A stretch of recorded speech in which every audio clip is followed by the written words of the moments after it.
আসসালামু আলাইকুম সুপ্রিয় দর্শক, শুভেচ্ছা জানবেন। আপনাদের সঙ্গে কি এমনটা কখনো হয়েছে যে লিফটে করে কোনো একটা বহুতল ভবনে আপনারা উঠছেন, হঠাৎ করে ইলেকট্রিসিটি চলে গেল, লিফট থেমে গেল, তখন আপনাদের কেমন অনুভূতি হয়েছিল? চারদিকে অন্ধকার, ভয় লেগেছিল কি কিছুটা?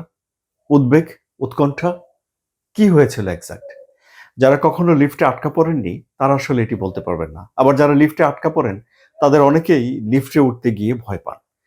ধরুন যদি ব্যাপারটা ঘটে উড়োজাহাজে, যে উড়োজাহাজ মাঝ আকাশে উড়ছে, হুট করে লাইটগুলো সব বন্ধ হয়ে গেল। না, পাইলট সুইচগুলো বন্ধ করেনি, অটোমেটিক বন্ধ হয়ে গেছে। তাহলে সেখানকার পরিস্থিতি কি হয়? সেখানকার আতঙ্কের মাত্রাটা কি দাঁড়াবে? এরকম একটা অনুভূতির ভিতর দিয়ে গেছেন পৃথিবীর সবচেয়ে ক্ষমতাধর লোকটি, মার্কিন প্রেসিডেন্ট ডোনাল্ড ট্রাম্প। তিনি এই যে সুইজারল্যান্ডে দাভোসে ওয়ার্ল্ড ইকোনমিক ফোরামের বৈঠকে যোগ দিতে যাচ্ছিলেন, তিনি কিন্তু সেখানে প্রথমবার একচোটে তার এয়ারফোর্স ওয়ানের উড়োজাহাজটিতে চেপে একবারে চলে যেতে পারেনি। মাঝ আকাশ থেকে তাকে আবার ফিরিয়ে আনা হয়েছে, উড়োজাহাজ পরিবর্তন করে তাকে নিয়ে যাওয়া হয়েছে। কেন? কারণ কি? ব্যাপক জল্পনা কল্পনা তৈরি হয়েছিল চারদিকে। ডোনাল্ড ট্রাম্প বলে কথা। কারণ তিনি পুরো বিশ্বকে কাঁপিয়ে দিয়েছেন ১ বছরের ক্ষমতায় থেকে। সেটি আপনি রাশিয়া ইউক্রেন যুদ্ধ প্রসঙ্গে বলুন, ইসরায়েলের সঙ্গে গাজার সম্পর্কের বিষয়ে বলুন, ভেনেজুয়েলার প্রেসিডেন্ট মাদুরোকে তুলে নিয়ে যাওয়ার প্রসঙ্গে বলুন, নোবেল পিস প্রাইজ প্রসঙ্গে বলুন, ভারত পাকিস্তান সম্পর্কের কথা বলুন, নানান বিষয়ে শুল্ক-টুল্ক সবকিছু মিলে। কিন্তু এই যে ডোনাল্ড ট্রাম্পের উড়োজাহাজ এরকম হুট করে মাঝাকাশ থেকে ফিরিয়ে নিয়ে আসতে হবে, এটিও কম আলোচনার জন্ম দেয়নি।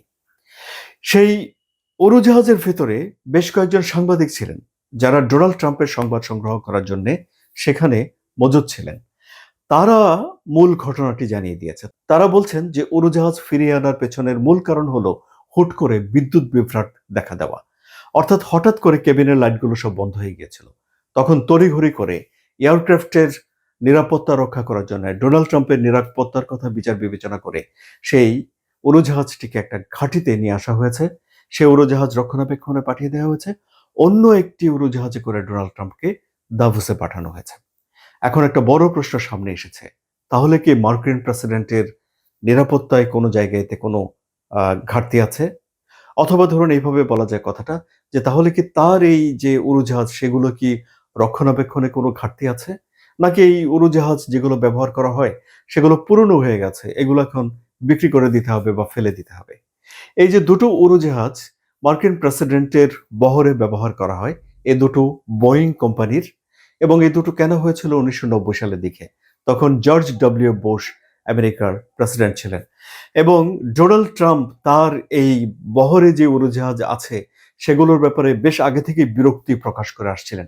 এমনকি কাতার যে বোয়িং কোম্পানির একটা উড়োজাহাজ ডোনাল্ড ট্রাম্পকে উপহার দিয়েছে এয়ারফোর্স ওয়ান হিসেবে ব্যবহার করার জন্যে, যা আমেরিকা সরকার গ্রহণ করেছে, যা নিয়ে সে দেশে একটা ব্যাপক বিতর্ক হয়েছে।